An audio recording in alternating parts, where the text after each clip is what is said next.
questions and I'll just go through them. So first of all, the first question I think that was asked was like, how can you summate your code, right? So for the CC grader, you're gonna have to input a text file. So, or it doesn't have to be a text file, but you have to input some sort of file. So, if you look on platforms like, let me share my screen. So, if you look on platforms like Dmod, which I can share my screen. So, if you go to platforms like Dmod and you try to submit to a question,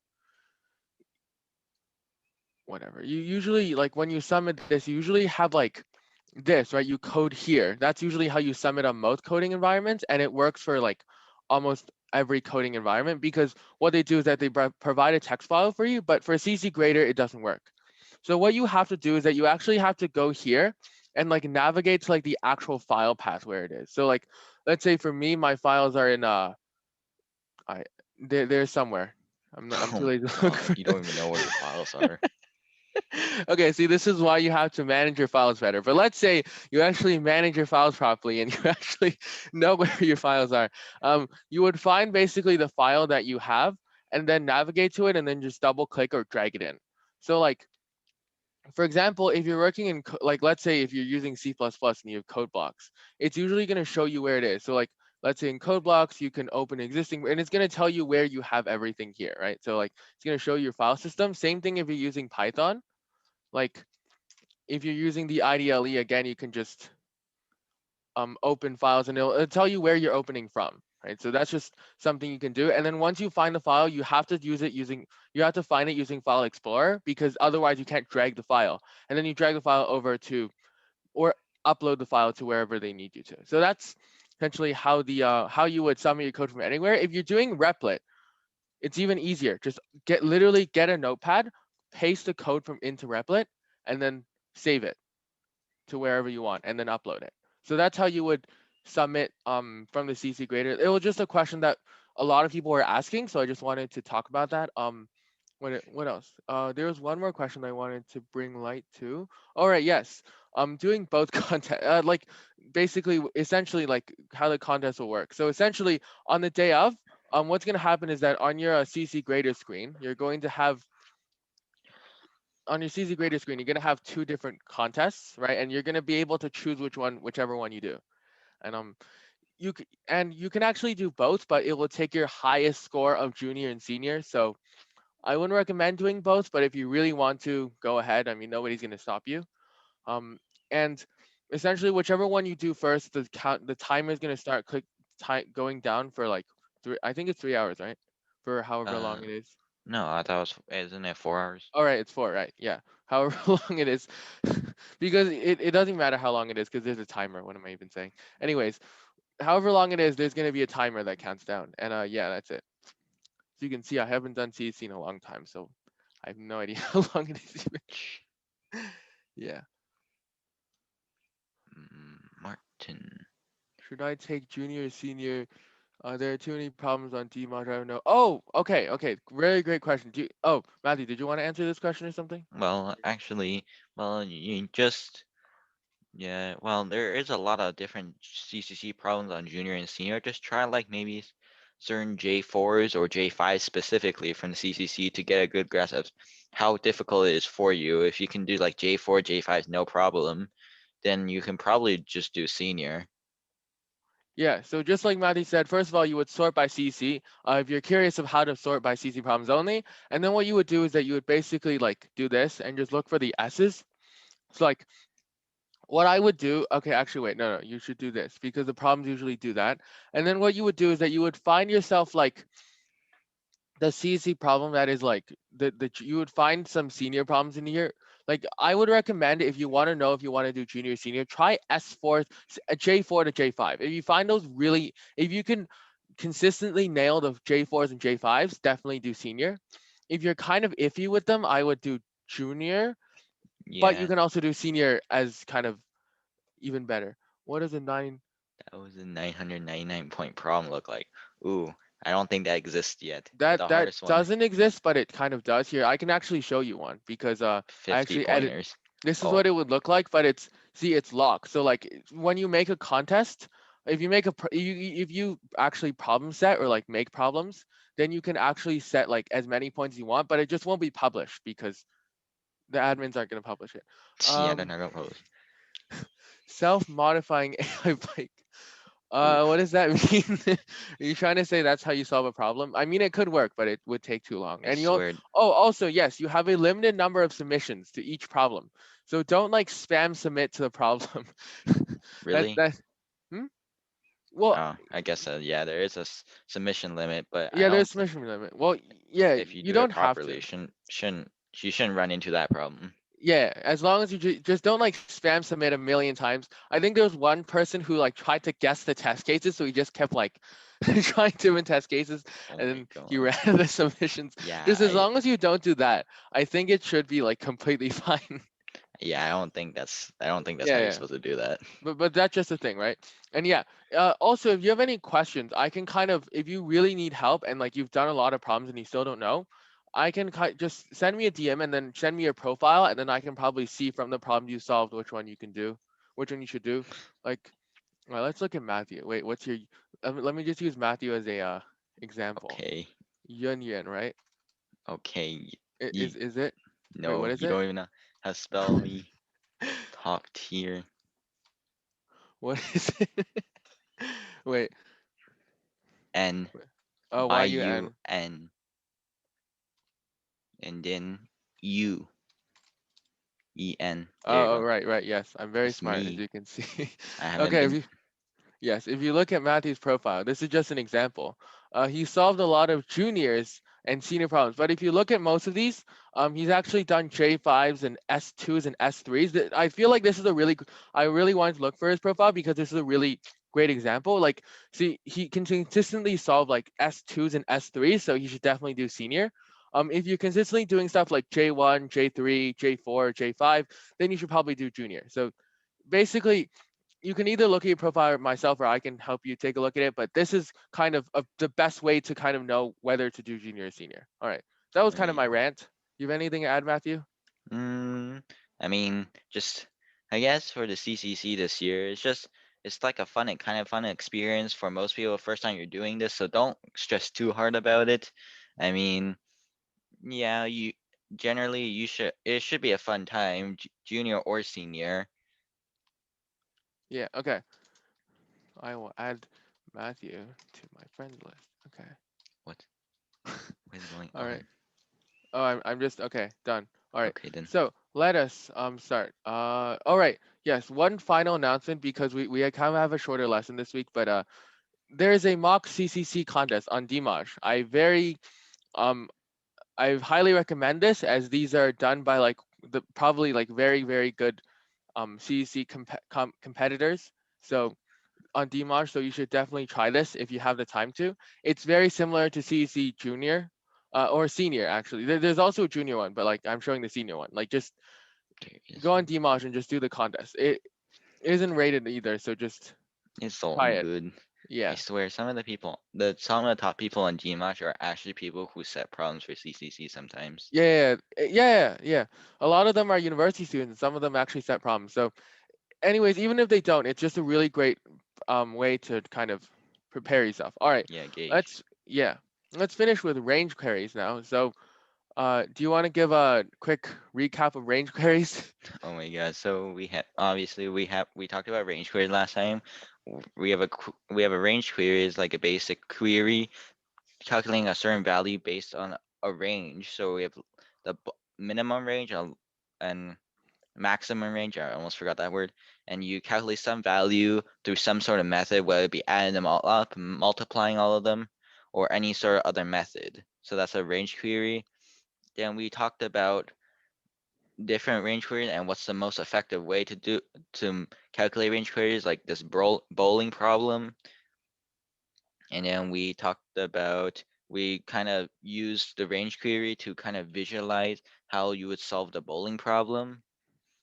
Then we talked about some different approaches, and Jerry kind of explained the time complexity and some other more complicated math stuff. Yeah, just to recap you, if you don't remember the complicated math stuff, it's basically like we talked about naive approach of solving the question and essentially what's the time complexity of doing it, and it was ON, right? Because we talked about That was the set of each query because we had to at worst look through each element of the array. Yep. And then we talked about the probably the fastest way is the prefix sum array, where you do a lot of calculation, like some quick calculations beforehand, and how you could use it to solve the bowling problem. And we also had like a quick discussion about a pre-calc table, where you calculate everything beforehand in a table, and how that kind of pretty slow when you think about it. Yeah, and then we had the code for it. Code. And then Jerry talked a bit more about time complexity, which is always very fun. Yes.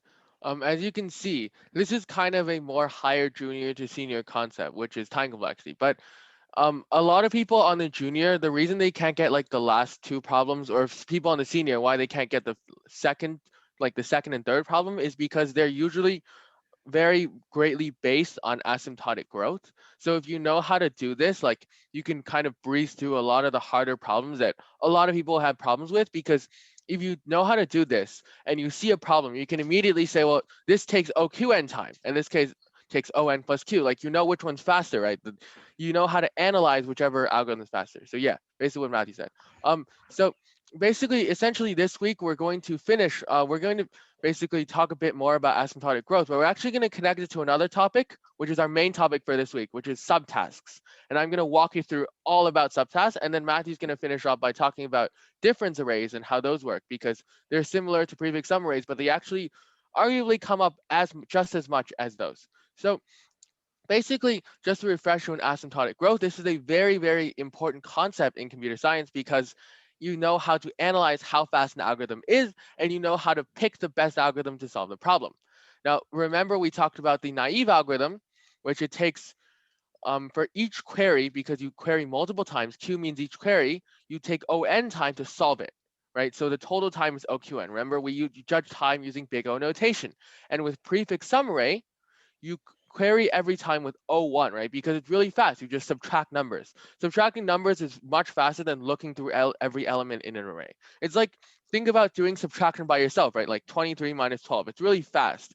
But let's say you had to like add up 10 numbers together. That's really slow, right? Like you have to do 6 plus 5 plus 2 plus 8. Maybe it's a bit faster for you, but for a computer, they have to do that a lot of times, and it just takes a lot of time to do it, right? So that's why this is much faster, because you pre-compute the values, right? Kind of like Martin's method, but Martin's problem is that the pre-computations are too slow. But in fact, we're actually going to see something where Martin's pre-computation is actually faster. That's insane, right? You might think I'm insane, but I will show you a method where all of these three things don't work. And this is called subtasks. And then we're going to talk about anti-subtasks. But essentially what they are is that basically asymptotic growth can only measure time compared to other things. Like you have kilometers per hour. Let's say everybody uses kilometers per hour, right? Let's say like you can compare the speed of a BMW to the speed of a Ferrari, right? But let's say you wanted to find the speed of let's say you're driving on a dirt road. Which one's faster, Ferrari or BMW? There probably are, but maybe one of them is actually faster than the other one, and maybe it depends on wheel speed or it depends on something else. So we're actually going to see subtasks which are loosely based on asymptotic growth, but have a lot more to it than what you actually think. So now that we understand asymptotic growth, one thing I wanted to mention is um, we're going to see more methods that take a look at asymptotic growth analysis, and it's really important to see these numbers, right? N and Q are very different. I need to spend a bit longer on this, but N and Q are very different things, right? N actually is the pre-computation value and Q is the query value. Don't forget that. This is going to come up really importantly in the future. Now let's talk about what a subtask is. Now that we know what we have a basis of the prefix sum array, we have the algorithm of asymptotic growth. Let's talk about what subtasks are. Now subtasks are pretty simple, right? So the problem will be split into many subtasks. Now, first of all, subtasks are a very important concept that comes up on almost every contest, especially senior. Junior contests also have some kind of subtasks, but senior problems especially do. I want to actually, to show what subtasks are, I want to go back to like the start of the example, because we have this. If we look at the junior problem, this is just one thing, right? We find the bounds of the thing, they give us a bounds and that's it. This is a very simple J1. This is the simplest problem on the C, the easiest problem on the CC, and as you can see, there's just one or two values, right? Every value is easily indicated. But look at this. For 3 of the 15 available marks, for additional 2 of the 15, this is kind of like, on a test and when your teacher gives bonus marks. But that's actually what they're doing. They're splitting the problem up into these different bounds. As you can see, for the first one, h is less than 200. For the third one, h is less than 2,000. And for the last one, h is like 200,000, right? So like, as you can see, these numbers get really big. And because we're dealing with bigger and bigger numbers, we have to construct better algorithms that can solve it, right? It's actually very important to find the algorithm that can solve the correct problem, right? And also they will sometimes augment the data as well. All right, let me get on here. So now that you know what subtests are and you've seen them, now I'm going to talk about what they actually are, right? So first of all, many junior 5s and S345s are made up of subtests, which means the problem will rank up in difficulty drastically. By drastically, I mean like drastically, because the numbers will become from like 10 to the 2 to like 10 to the 4, and the next one will just be like 10 to the 9. So like you will have insanely big numbers, and you need to construct algorithms that can solve them really quickly. So again, you'll be quickly unable to solve the next subtask, which means that if you can solve the problem when the numbers are 10 to the 4, you might not be able to solve it when they're 10 to the 9. A simple example, because it's just simply not fast enough, right? Let me just give an example. Let's say you do one paper a second, and let's say you can do one paper a second, and you have to do 50 papers in less than a minute. You can do that because in 50 seconds, in 60 seconds, you can do 60 papers, which is more than 50 papers. But let's say you have to sort 1,000 papers. Now you can't do that because you can only sort 60 of them, and there are 1,000 total papers. So you have to sort the papers faster. And that's really what a subtask is. It makes the problem a lot harder, even though it's the same problem, because you need to construct different algorithms. And that's why the high junior to low senior problems are a very big part where a lot of participants can mess up, because you see the problem and you just blindly think of an algorithm and you put it in and it just doesn't work. And you're wondering why, and that's because it's the same problem, but because the bounds are so different, we need to understand asymptotic growth. Because if we don't understand that, you literally cannot do the last few questions unless you find like the perfect algorithm that works, which is usually not what happens, right? Like usually you can't find the perfect algorithm just like this, right? So it's really important to understand asymptotic growth because it really, really helps us to get down the subtask and be able to solve a problem fully, because that gets you a lot more points than just solving it partially, right? So knowing how to approach and solve each subtask is an important skill and will make you get many more points. However, if you think of an algorithm and you want to implement it, go ahead, right? Like you don't really have to do asymptotic growth. This is just a very good thing you can try, but again, it's not mandatory. So let's actually look at another problem. Do you want to read this, Matthew? All right. Okay, never mind. I'll read it. It's Oh, okay. okay. Just sorry, I had to turn off the camera a little bit for some reasons Okay, that I that's won't fine. really get into right now. But yeah, I can read this. Okay, sure. Just read it. Wow. Okay, I'm flattered that you named the character after me. But Matthew has balls of many sizes and n different bowling pins. So the bowling ball of size Ki can knock down Ki bowling pins at once, which means so it can if it's size 5, it can knock down 5 bowling pins at once. So the score is counted by adding up all the sum of all the pins, bowling balls, bowling pins, I presume, bowling pins Matthew has knocked down and adding them. What? Okay. Yeah, and adding them. Oh, wait. Okay. However, the Yes. Okay. machine to This is do very this, yeah, it's a little redundant, but okay. However, the machine to do this has broke, and you have to write a program to do it yourself. You have to do this in queue times, so it basically queue queries. And how can you do this? Yeah. So essentially, this problem was really worded because in essence we kind of didn't want to plagiarize from Dimash. So this is kind of poorly worded, but it's fine.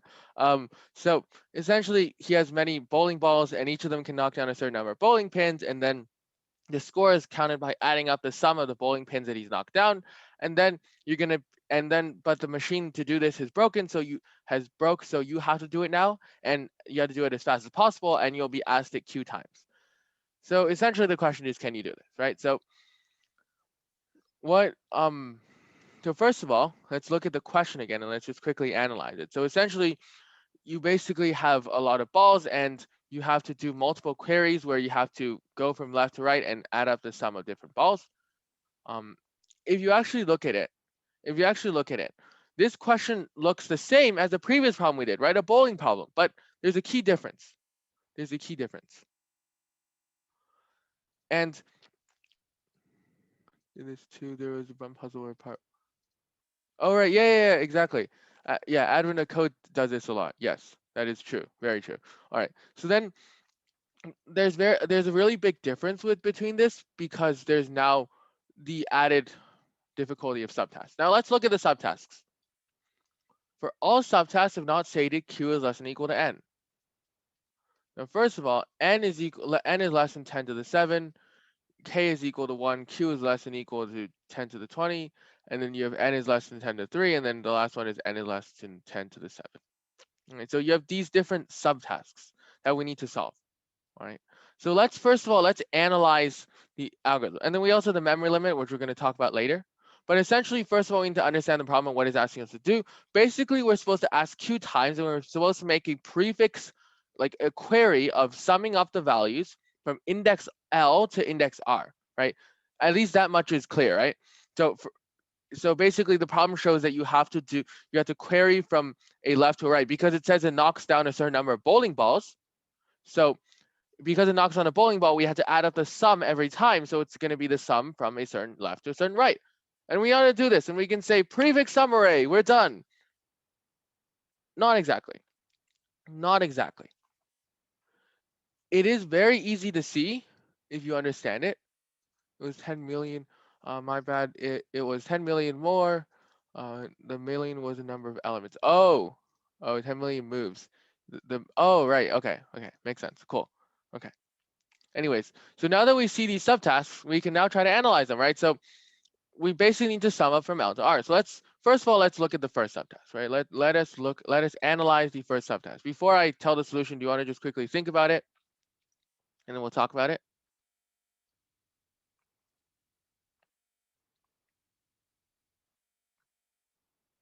Just think about this for about a minute and then we'll continue.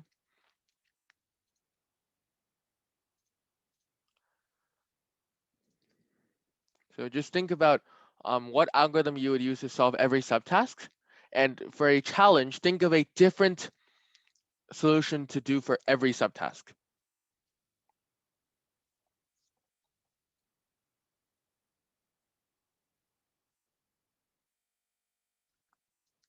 Actually, I actually want to edit one of the things. Just to make it more interesting, I want to do this. Because because before I was gonna show a brute force algorithm, but actually wait, you know what? Let's do this. Yes. We're gonna add a new algorithm because I wanted to at first I was gonna just do a brute force, but I actually want to show an even cooler way. So it's kind of elaborate, but I just want to show that. All right. So actually, no, wait. It needs to be 10 to the 3. It needs to be 10 to the 3 because it's 1 second. All right. So here are the subtasks. And here's a note on algorithms, right? So to solve this, now that you've given a bit of thought to it, every subtask requires its own crafted algorithm to solve. This means that an algorithm can be used to solve one subtask may not be able to solve the other one, right? We looked at this before because one subtask might be too slow to solve the other one. And the algorithm that you use is very dependent on the bounds of the subtask it is required by, right? It's dependent of these different numbers, which we'll talk about later. And we'll illustrate this property with this problem. So let's look at this problem as an example, all right? So first of all, we need to see basically with time, we need to use this number, right? Because to judge time, humans use seconds or like measures of time. We don't use big O, right? Big O is the computer's way of analyzing time. That is our way that we made up or the computer made up to analyze time, but humans use seconds, right? Everything runs as a second, so we can't just make up this big O that has nothing to do with a second. It's kind of like saying like, oh, it's 10 light years away, but we don't know what light years, we don't really use light years. We have to convert them to kilometers for it, or miles for it to make sense, right? Like you can use light years, it makes sense to maybe astronomers, but to regular people, they might not understand. So the same thing with this. As a computer programmer, we can obviously use big O, but for people who don't understand, we have to use seconds because that's what everybody knows, and that's what we have to use as a regular convention. So how do we use that? Well, first of all, we have to convert big O to, well, seconds. And the preface that we have for this is that the DMOS judge and CCC judge can usually analyze about O 10 to the 9 inputs, or about 1 second before getting a TLE verdict. Now, this is not exactly right, because sometimes the CC judge can be different, faster, or slower. The CC judge works very sporadically. Sometimes it works, sometimes it doesn't. Like if your algorithm is, I don't know, like 10 to the 9, maybe plus 3, it might work. I don't know. Like it's really iffy if you get really close, but usually the algorithm will be there that it will solve it way less than 10 to the 9. But that's just something that happens, right? And for us, we actually have an even better indication because we know that the time limit is 1 second. So we know we have to keep it under 10 to the 9, right? So essentially that's going to be it. And then this means that we need to analyze the big O complexity of the algorithms, right? So we basically need to analyze the big O complexity of algorithms, because now we have a way to convert O to seconds, because we know that O to the 10 to the 9 is now mapped to 1 second. Perfect. Perfect. Right. So you have any questions about this? This is essentially the conversion rate that we're going to use, and that's going to help us a lot when looking at subtasks. All right. So first of all, I have shown the complexities of the subtasks here. So one is NQ, one is N plus Q. So which algorithm can we design to solve each subtask? Let's look at the first subtask, and then you guys can put in the chat what you can put in the chat what you think it is. So first of all, N is 10 to the 3. Q is about 10 to the 8. And then uh, K is equal to 1. So what algorithm do you think we should use to solve this?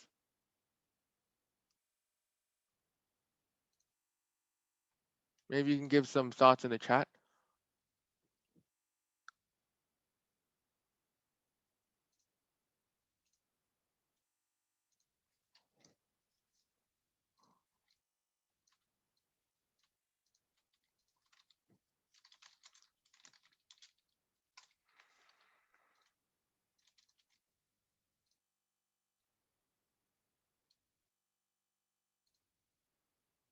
If K is 1, can't you just read right from the list? Yes, that is true. Yeah, you can do that, but we're thinking of an algorithm. Okay, let me just make K2 then, fine. If you want to do this, we'll just make K2.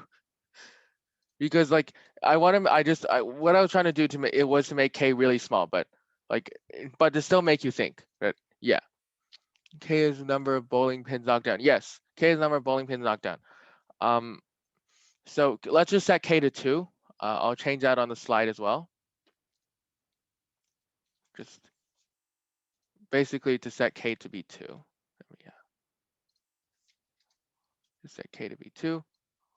It doesn't really matter if it's 1 or 2. It doesn't really change. It's just that if it's 2, you have to kind of knock down more than one bowling ball. That's it. So let's look at the first few sub. Let me put down the other one too. Okay, actually, well, I'll do the first one first. Okay, so for this one, now for this one is actually special. I actually added this in because it's really special. The reason it's special is because N is special. Right? Because for all the other algorithms, there's actually one algorithm that we haven't actually taken a look at, which is the N cubed NQ plus Q algorithm. Right? So if we look at this, right, so N is actually 10 to the 3. And the reason I wanted to do this is because I wanted to show that sometimes the slowest algorithms can work, right? And the trick here is that N is very, very, very, very small, right? N is 10 to the 3. The other ones have 10 to like 10 to the 7 or like 10 to the 10. This one is 10 to the 3, which means N is consistently small, which means that we can kind of manipulate it to an algorithm to make it work. Now let's look at this one, ONQ plus Q. right? So Q actually doesn't represent this Q. These Qs are different. This is actually like the Q we used for like for like queries, query value. This is kind of more the Q that's actually given in the question. So let's look at it. So first of all, let's calculate the big O notation for the first subtask, which means we've O. Let's look at this one, right? The O n Q plus Q. You might think that this doesn't work. You might just throw it away, but it actually works for the first subtask. Remember, this subtask is when we pre-process everything, right? So when we pre-process everything, it takes 10 to the 3 cube time to pre-process every single entry. Remember, we talked about we have to do every entry. So this one, and then sum it up. And then plus Q, which is 10 to the 8, times 2. Now, Q isn't actually this Q because for every query, it takes 2 time and not 1 time, right? Because we have to multiply by this number as well. And what does this give us? Well, we remember we take the biggest value. So it is O 10 to the 9, which is 1 second. Does this pass in time? Yes, right? This algorithm actually passes. The other ones, I won't show you this clearly, but for the first one, I wanted to show you really clearly that a slow algorithm really can pass in a fast time if the bounds are correct. That's a trick, right? It was kind of a trick question because a lot of you are probably looking at ONQ or ON plus Q, which is normal, right? You might think that you want this, but even if you have a kind of algorithm that you think doesn't work, if the bounds are small, like let's say I set, Q to K, Q and K to be really big, but N is really small, like what if I said N equals to 10? Then this algorithm would work for every subtask because N is small enough that this would work. So you have to be looking out for every number. This is to teach you that just because you think an algorithm is really big because you see that 3 and you're like, okay, 3 is really big, that doesn't mean anything. Because if N is small, N to the 3 is small. Like, it's like if you have like 10, let's say you have 5 to the 100 and you have like, I don't know, 99 to the 2. 99 is much bigger than 5, but because this is like 100, this number just makes it a lot bigger.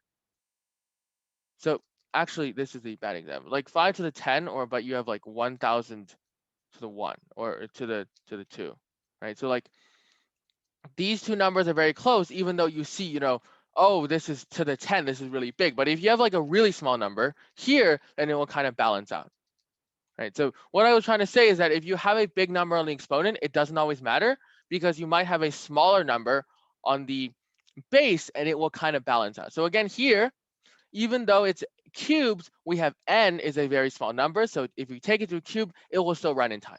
And that's why we don't only look at the exponent and see which exponent is smaller. We have to look at each number and which number is smaller. And this is how we kind of calculate each subtask. Right? So let's do the second subtask. So the second subtask is n equals to 10 to the 7.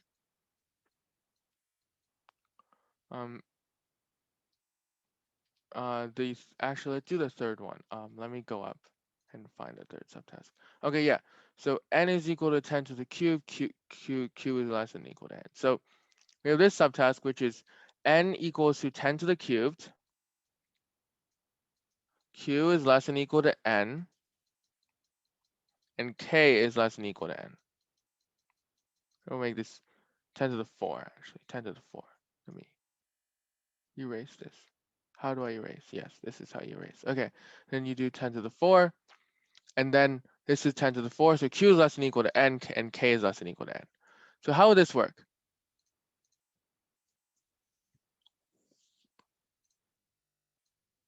So how would you solve this subtask then?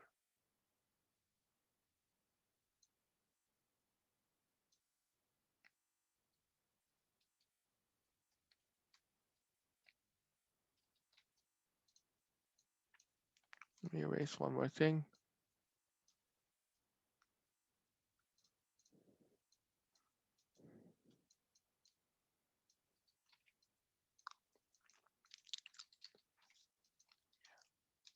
Let's just keep k to 2. Because I was going to say k is less than or equal to 10, but we can just let k equal to 2. Doesn't really matter.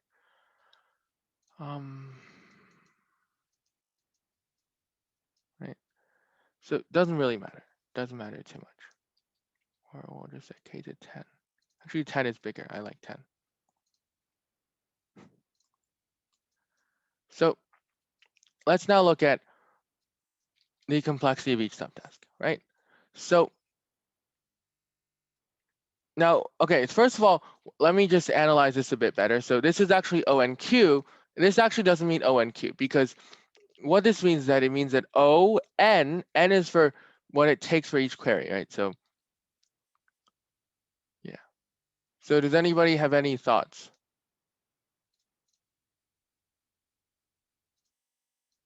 of how to solve this? Or which algorithm to use to solve this? If not, I'll continue. I'll just wait 30 more seconds, kind of to think about how you would solve this, right? So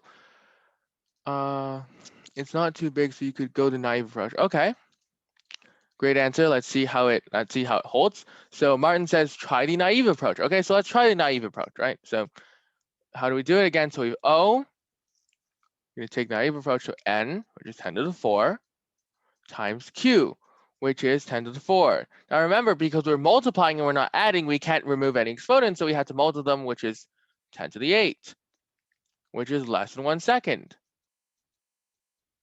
So does it work? Yes. So remember, for the first subtask, we can basically use the ONQ plus Q algorithm, right? Because we can pre-process everything because N is small enough.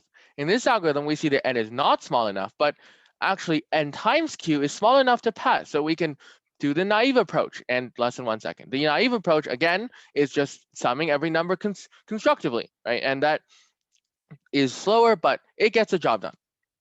And now let's look at finally the last subtask, right? Just the last subtask. Yeah, and you probably know it already, but do you want to, Martin, do you just want to, or anybody else, you just want to say what is the solution for the last subtask, which is N and Q less than or equal to 10 to the 7.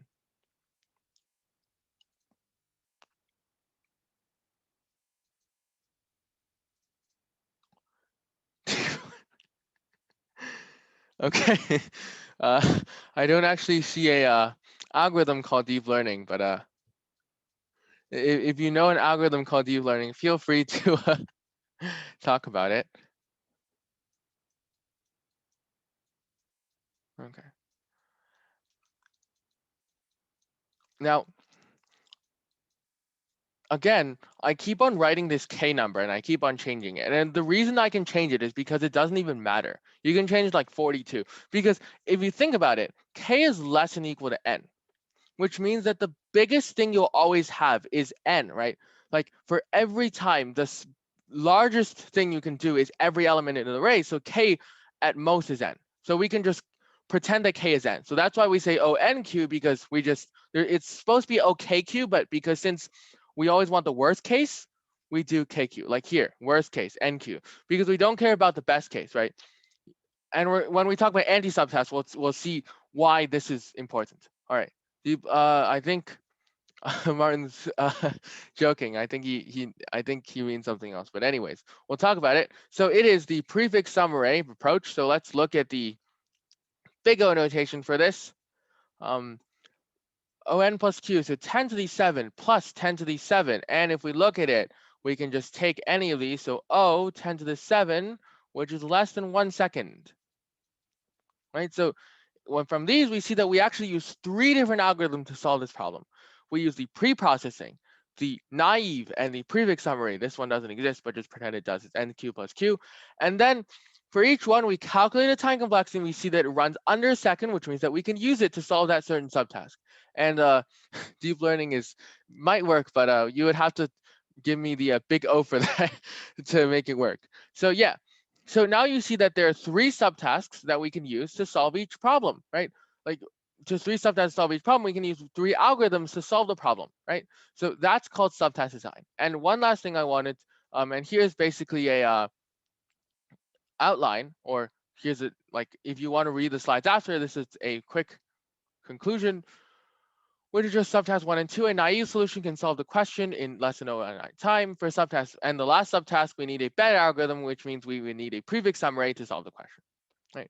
So however, notice that we can solve every subtask with a prefix summary since it is fast enough to solve every subtask, because a prefix summary goes for O n plus Q, and because all the bounds are good enough, this can pass. But this is not always the case. Again, sometimes we'd have to design multiple algorithms to solve a problem. But in this case, if you find the prefix summary approach, it always works. But again, it's just this question. Some questions we have to design more than one algorithm to solve the question. Is there a point in choosing another algorithm when you know the fastest besides brain cells and is okay. Let me just answer the first part of the question, which is there a point in choosing another algorithm when you already know the fastest one? Now, there are two good things to do this. First of all, you're training your brain to consider different things, right? Because when you see different subtasks, you're always thinking, does this subtask work? Does this not? Does this work? Does this not? And you just keep on thinking, which is really good for your brain, right? And the other thing that's really good about this is that you're actually not every problem works this way. Some problems in subtasks, they don't actually work this way, and you have to actually find different algorithms to solve every problem. Like let's say the first one, n is incredibly small, the second one, q is incredibly small. You might have two completely different algorithms to solve the question. And again, one more note, to use multiple algorithms, just do if statements depending on the bound. So let's say if n is less than 10 to the 3, do something. If n is less than 10 to the 5, do something. And if q is less than 10 to the 9, do something else. And yeah, and here's also a note on memory limits, which you can read through the slide if you want. Again, it doesn't really matter because you will almost never run out of space unless it's a array problem. If it's an array problem and you run out of space, it will tell you that you run out of space, so it doesn't really matter.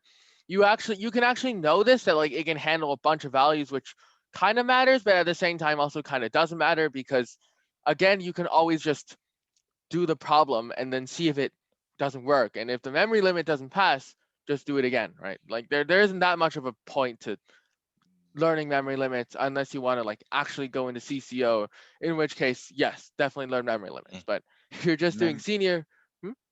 memory limits suck. Yes. There's so many Here's times some where I perfect just summary doing questions. We'll come back to them at coding. the end. And finally, we will go to Matthew will finally talk about the difference array, and we'll see how much time we have for the other ones. Amazing. I can actually I get to talk again. So we're gonna propose a slightly different but still similar bowling problem here, where we have the bowling alley is changing the values of each bowling pin. So now Oh, every pin from L to R in our query range will have to be incremented by some value k. And then similarly, we want to know how we can do this. So we can still have like an idea of how we can think of this problem as still a range query where we have L and R as our two boundaries for our range, and we need to add some value k, or in this run is called x, to from L to R. So we say add 4 to each value. yeah. So just like Matthew said, we're transforming the problem. This is actually different. This is called a range update. It is very similar to a range query, but it's not technically called a range query because you're not changing the values. So when you're updating values or changing them, it's called a range update. When you're looking for different values, it's called a range query. So that's just a definition thing. Okay, And yeah, sorry, I guess mixed them up a little bit here. that's okay. And then essentially you just add a different number to add a certain number to every element. So do you want to explain the naive solution? Well, I mean, I want to know if anyone else has any idea of any sort of solution before we go into any naive approach or any other approaches. Yeah.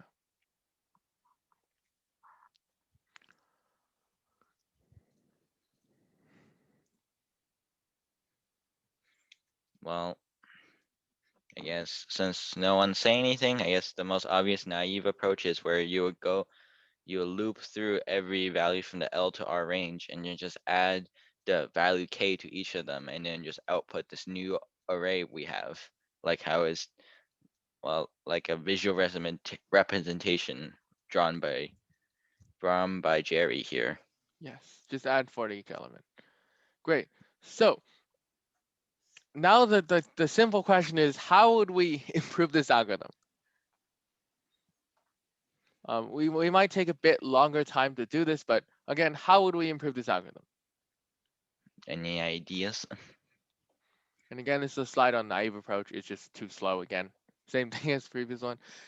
Do you have any ideas? And then maybe if they don't, you can probably give a hint after as well. Yeah.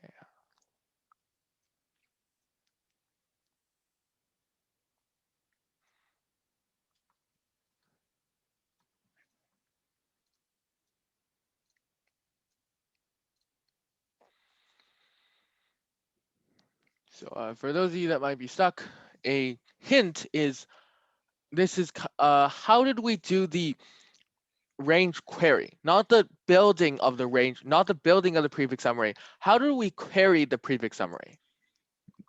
Yeah, you Because yeah. sorry. Oh, You sorry. Keep you going. can think of this as related to the original problem with the range queries and prefix summaries. Yeah, except they're kind of flipped. That's my hint, is that they're kind of flipped. And you'll see that later, but kind of flipped. So just think about how you would do this and how it's connected to the prefix summary, and that would be your hint. And even if you have an idea that might not work, feel free to share it because it might work on certain subtasks. And even if it doesn't work on any subtask, it's probably faster than the naive approach. So feel free to share it.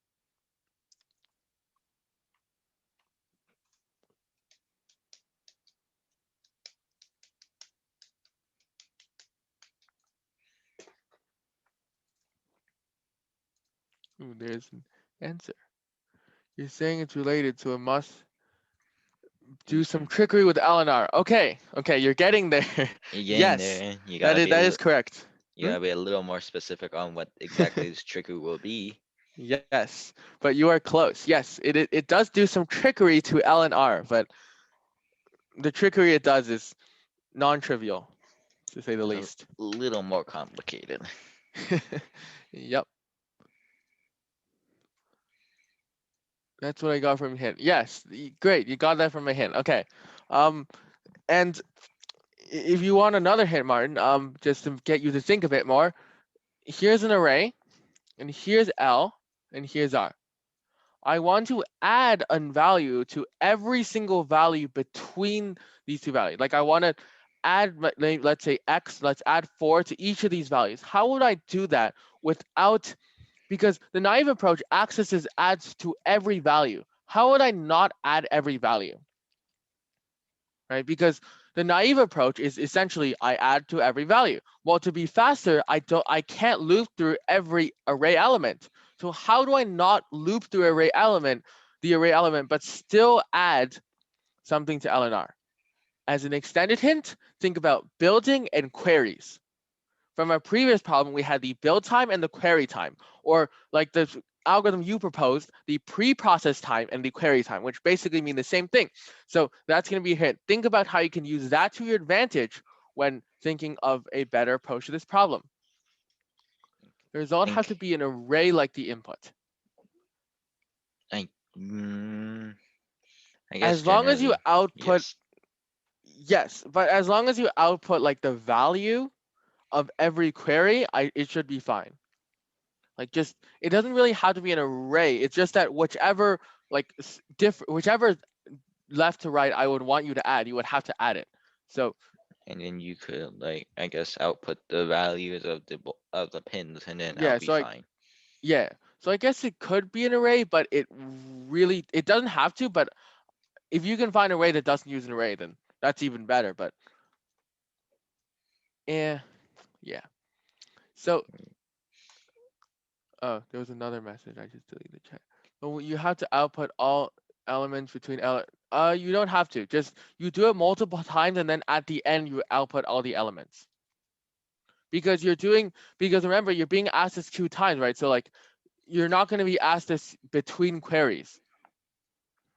Yeah, so you would just I guess to think of like I guess to add on what Jerry said, don't think of each like query as separate. They're like all interconnected, having happening to the same group of pins at just like in a line. Like you do the first query first, you add these values and keep going like that. So they're interconnected. They're not separate from each other.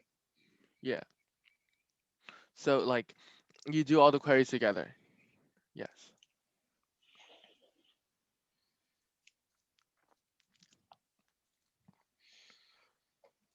So So once you write something, I'll probably give the final hint, and then we'll move on to the answer.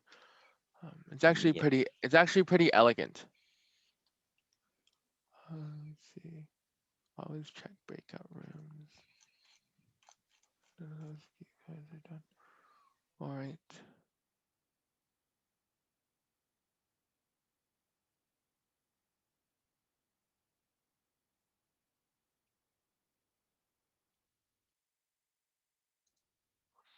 Keep an array for each element that you add 4 to each time it comes in a range, and then add after adding. Okay, okay. Keep an array for each element that you add 4 to each time. So you're saying basically, like, let's say we're adding these values and these values. You're keeping an array like this. Like, let's say I add 4 to these three, and then I add 5 to these two. So it would be like this. And then at the end, add from add like this to the original array. Actually, that's I think not. that's what he means. Okay, yeah, Yeah, pretty I much. think Okay, it's not. very interesting idea. That is a definitely a way to do it. Okay, so I might just not do the second hint, and I'll just explain the solution later. But let's actually analyze this one first, because Martin brought up a very interesting proposal. So let's look at how fast this is. So again, every time we need to do the build and the query. So the build means that, let's say we have Q queries, right? So for Q queries, every time, at the worst case, I would have to add every element once. So the worst time, I have n, and then I would do this Q times, right? And then at the end, I will transfer everything here again, right? I would transfer it back to the array, so which will take on time to transfer the array and add it to every element. So what is that? That's going to be onq, because we know trivially that q is definitely greater than 1. So n is q is definitely greater than n. And if we look at this, onq is actually the exact same as the naive approach of onq. Is there something in the chat? Yes, there is. So wait, wouldn't that require a lookup for every single one? Mm, I don't exactly know what you mean. every single one of what? Every single value? When you're doing this, you don't really need a lookup, right? You're just adding stuff to every single element for every query. You wouldn't need a lookup table because you're just adding different values to an array, right? But you have to know whether it appears in the array. Yeah, so just loop. Are you saying don't loop, or is there something different? Because if you loop, you at most you loop n elements every time. Also loop in the naive. Yes, yes. So in both these solutions, you loop, which means that when you loop, yes, so it's not faster, exactly. But it's a really good idea. So let's look at the final solution. Now the final solution uses some sort of intuition. And the intuition is that I can't loop n time. I can't loop. All of the other solutions are really great, or let's say a range query. The range query was so great because I had n elements, but I only had to take this element and this element and subtract them. That was my intuition. I don't have to, you know, take them and just loop through all the elements, because looping is so slow. Like, loops are the almost the slowest thing in competitive programming, because you have to go through every painstaking element, and that takes a very long time. Right? Yes, That is a loops. yeah, and that's Loops will even be your worst enemy. yes, You will learn to very hate Fruit Loops too, because it has the word loops in it. yeah. Fruit Loops. I my mind is scarred when I see Fruit Loops. Anyhow, so loops are actually one of the biggest reasons that we started designing algorithms, because people were like, okay, I can't like loop everything. It's just so slow, right? I want it to be faster, because people want to, get stuff done faster. And what we found out is that we can use these things, right? And from the prefix and from the range queries, I taught I from the first hint, the thing you should think of, like the second hint, you should think of this. From the first hint, you should think about, well, in the prefix summary, I query two values. So can I query two values or update two values somehow? Which two values do I update? Well, obviously the left and the right. Right. So now that we have the solution, let's look at an actual array. Right. I'm going to draw a better array, uh, which is going to be an actual box. Yes, that is my definition of drawing a better array, which is probably just as bad as the original one, but it's fine. Amazing. Yes. Anyhow, so let's say we have an array of a certain number of values. And now we say that we want to update some of them. Right? So let's look at this. Let's say we want to update from this to this. We want to update this value by some number, and we want to update this value by some number. Hmm. Hmm. Well, I want to add to I want to add, right? Right. So what would I do to this? What would I want to actually do here? Do I want to add here, Matthew? Would I want to add Well, here? obviously no, because that's Ex- not in within the yeah, range. would I want to add here either? No. Okay, so let's say I add here. Let's say I add here and I add to all these values. And think of this actually let me rephrase this better. Think of this as acceleration.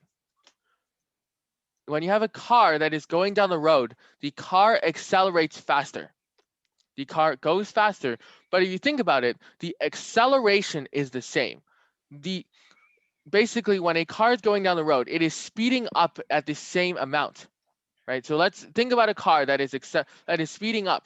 The acceleration of the car, and let's assume the acceleration of the car is the same, which means the car is speeding up the same amount. This is the same thing. I'm always adding 4. I'm always adding 4. I'm always adding 4. And how much do I add here? How much do I add here? You 0. add nothing. Exactly. So Fine. what can I actually do to the acceleration? Because the acceleration here is add 4. What do I do to the acceleration here? -4. Exactly. I subtract 4 to the acceleration. 5. Was that a answer to a question? Uh, He wrote that when you said what do you add to the next element, and you said +0, but he said +5. oh, okay. Amazing, funny. Funny, amazing. All right. Yeah. So you subtract 4. So Nadia, do you want to explain the algorithm kind of in a simple terms? So how would you do it? So you would? Oh, well, just I guess in a simple terms. Let me think if I can still remember how to do this. It's been a while. So you would like say you would look at the two ends of the query L and R, and you and On the left side, you would do something, right? So on the left side, right, like Matthew said, you would look at both sides of the query, and on the left side, you would add 4, right? Because we want the acceleration to be 4. Think of this as acceleration. The acceleration is +4, which means that here, the acceleration is going to stay 4, right? Let's say you're starting here and you're speeding up. You're speeding up your car, and now you want to stop. You want to slow down your car. What do? so you go to the next element after the R to subtract 4, aka decrease the acceleration back to 0 because you don't add Exactly. anything. And that's what you do. So the entire algorithm is that you add for all these values, or your acceleration is kind of your addition for each of these values, and then you stop it. As soon as you don't want to add the next element, you stop. And that is the algorithm. Speed up more in the Overflows to 0. Okay. okay. Anyhow, so that is the algorithm, right? So now that we see this, let's actually explain this in computer science terms. So Matthew, do you want to explain this now? Well, I mean, we kind of just did Yeah, explain it, yeah. so But you like can just just read it. don't you want to read it though? Wow, okay. So we have obviously we don't want to loop through interval L and R, so we're gonna mess around with the range and acceleration, how much you add each time to each element. So we obviously want to start from the L, the beginning, and we want to increase the acceleration to whatever value, X or K. And then once we get to the next element where we want to get the acceleration to 0, we subtract X. And then we can just do, as the thing says, a prefix sum, and then add X to all the L and R, and we can show a little example of, say, if X was 1 and you want to go from interval 1 to 4. Okay, so let's explain the last few things that Matthew said. So first of all, we would add array L and subtract array R. Now, first of all, you would say well, what do I do at the end, right? Like, let's say I have a bunch of ones, like maybe this is 2, this is -1, this is -2, this is like 3, this is -1. Like, what would I do with all these values, right? Like, I have a lot of values here, but what do I do with them? If I can't do anything with them, I can't really input the final array because we want the final array, but what do I do, right? So this really, really comes up with this intuition, right? And the intuition is that the difference array is the exact opposite of the prefix sum array. Look at it, right? It is literally the exact opposite of the prefix sum array. So what we can do is that we do the prefix sum of the difference array. Now this sounds insane, but let me explain this. So let's say the prefix sum array is negative. Let's say that you have a value called x. If I take the negative of x, I get negative x. But if I take the negative of negative x, I get positive x. This is called transitivity. This is actually transitivity is actually a set method. What this means is that it is one of the very common forms that come up in different sets of numbers. So this set of number would be the real numbers, and basically transitivity in a set, which would mean that if you do a certain operation to a set and then do the operation again, it will revert to its previous operation. Now, if you know even more about sets, you know that the complement of a set is actually just the set itself. And there's so many different examples where the when you do an operation up to a set and you do that operation again to a set, you get back the original set. Like this. If you have a set x, you do the negative of it, and you take the negative again of that set x, you get the original value. Uh, will this be recorded and posted because I gotta go? Oh, that is completely fine. This will definitely be recorded and posted. And Yes. we are actually 10 minutes from being done, so that is great too. Or actually not 10 minutes because this will be weird in the recording, but like probably pretty close from being done. Yes, I will I don't know be how much yet recording because this. like I might say like 5 minutes and then it's the entire lesson is like 30 minutes away. Oh my But god. anyways, so yeah, so when you take an operation and you do it again to a set, you get back the previous value. So that's what we're doing here. We take the prefix sum of the difference array and we get the original value, right? So that's the same thing, except instead of doing two of the same operation, we can do two different operations and we get back the same set. This actually doesn't come up usually because transitivity deals with two of the same operation, but like transitivity redundance deals with two of the same operation, but this also works with two different operations. So let's look at this. Let's take the prefix sum of this. 0, 1, and then this also keeps adding. Its declaration is 1, 1, add 1 to here, 1, add 1, and then subtract 1, and this becomes 0. So essentially, you're adding this value to this, and you're getting this value. So this is called this is kind of called a up-down zigzag, or a zigzag mountain formation. Is actually more like defined calculus name for it, but this is basically, I like to call it the zigzag mountain because you add these two numbers and you get this one. You add these numbers and you get this one. You add these numbers, you get this one. Add these two, get this one, and finally you add these two and you get this one. Amazing. Amazing, right? And that's Yes. essentially how you do it because the prefix sum cancels out the difference array to get you the original array. And if you think about it, a prefix sum array works in no end time because we just run through the array and add it up, right? And it's the same thing with a difference array. A difference array is just adding two values. So at the same, they are almost the same thing. I uh, I know that as the sawtooth waveform. Yes, that is also a example. Yes, yeah. You can also call it a sawtooth waveform. I actually forgot that. Yeah, it's a certain type of waveform that you can also use to explain it. But essentially, it's kind of like zigzag. That's the non-formal definition, the informal definition. Anyways, now that we've established this, we now see how great this is. And finally, here's some code for it. Oh, actually, wait. Before we talk about the code, again, reiteration. Hmm? Well, I You mean, want? yeah, or like we said, this difference array and stuff is related to the prefix summary. It has like a unique relationship, and you can see where it's like a circular type of relationship. Yes. So for example, if we take the original array and we do a difference array of it, we get a difference array. If we take the prefix sum of the difference array, we get the original array. And if we do the prefix sum original array, we get a prefix sum array. And if we do the difference of that, we get the original array.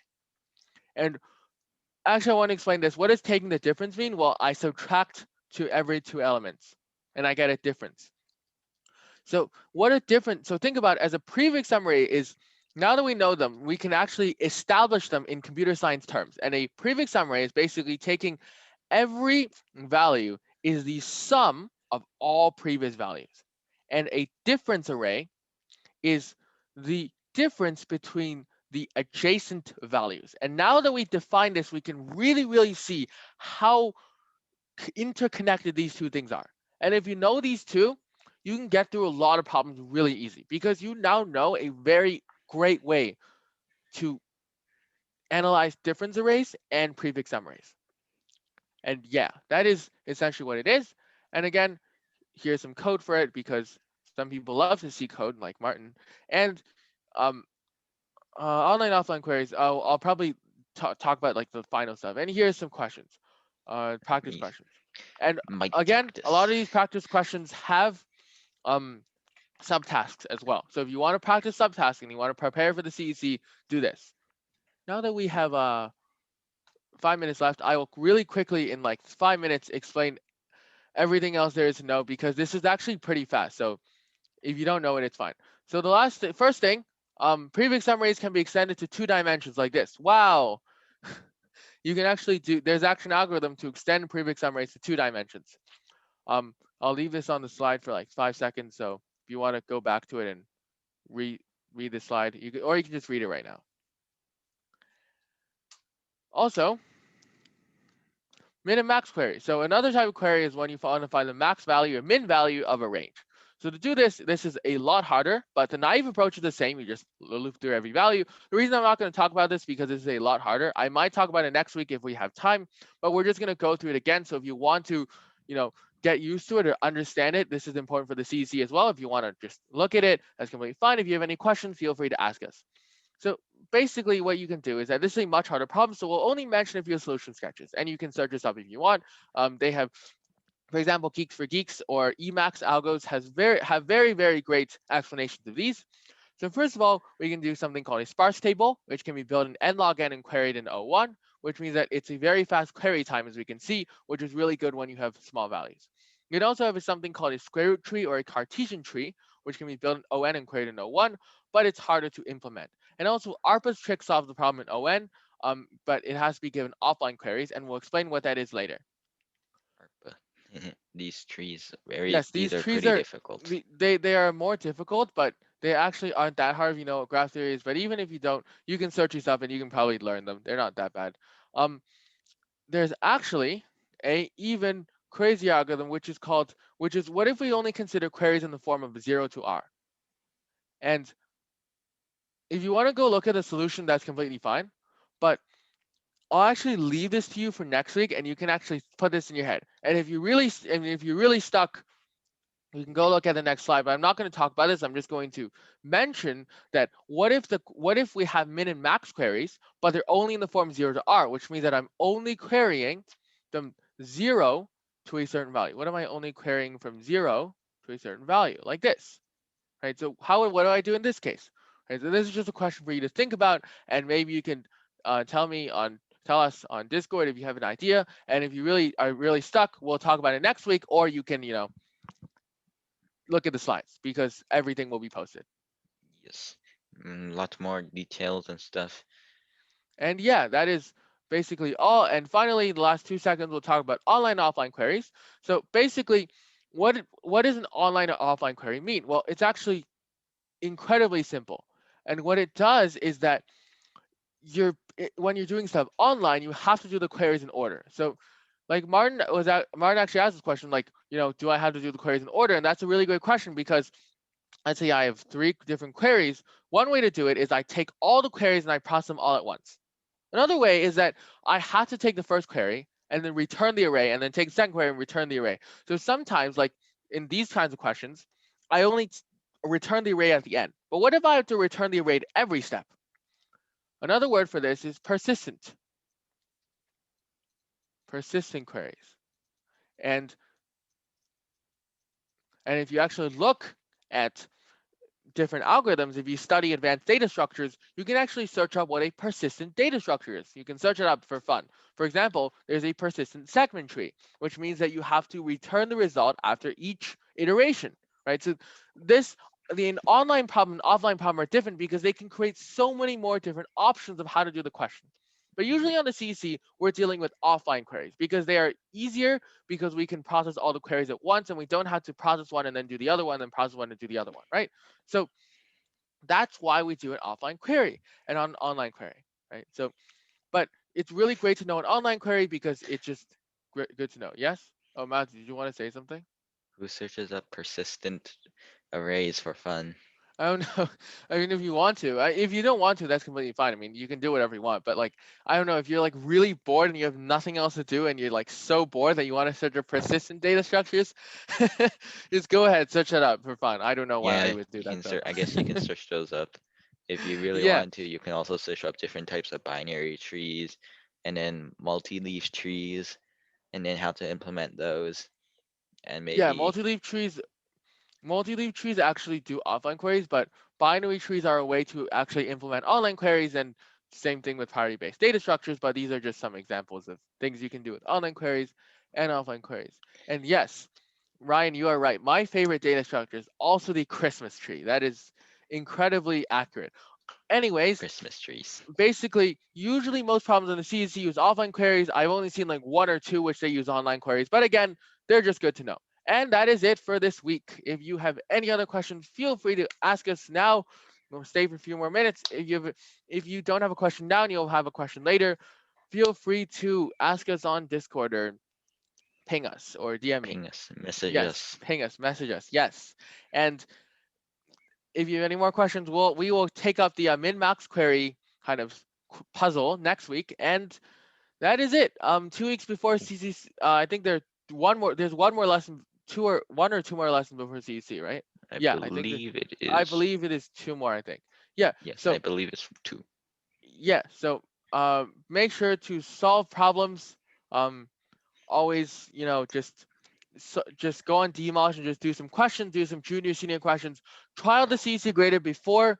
Don't trial the CC grader on the last day and like get paranoia because you can't figure it out. Just try it, and then also do some Dmosh, and yeah, Practice. and try some Dmosh problems so you know which one to go Practice. for. Yes, Do a lot of practice. practice. Exactly. All right, Although that the is it. CCC graders kind of, I'm not gonna lie, CCC grader can be kind of weird sometimes. Yeah. All right. Yeah, Ryan, I did tell them about the CEC, the mock senior and junior, but like Ryan said, there are actually even other ones like I the mean, DMOPC, which is really the annoying, but it's the Dmaj's own little contest. yeah. I mean, the Wesley Anger contest, but I already passed. You can do a virtual join though. Yeah, it's pretty annoying. Those contests are more annoying though. They're like made by like the Smart interesting people. people in the community. Yeah, they're Yes, you made can by the call them smart. smart people. Amazing. Yes. But sometimes Yes. the smart people come up with very interesting problems. Anyhow, that is it. Feel free to leave if you need to, and yeah. See you next week. See you next week. Bye. Bye.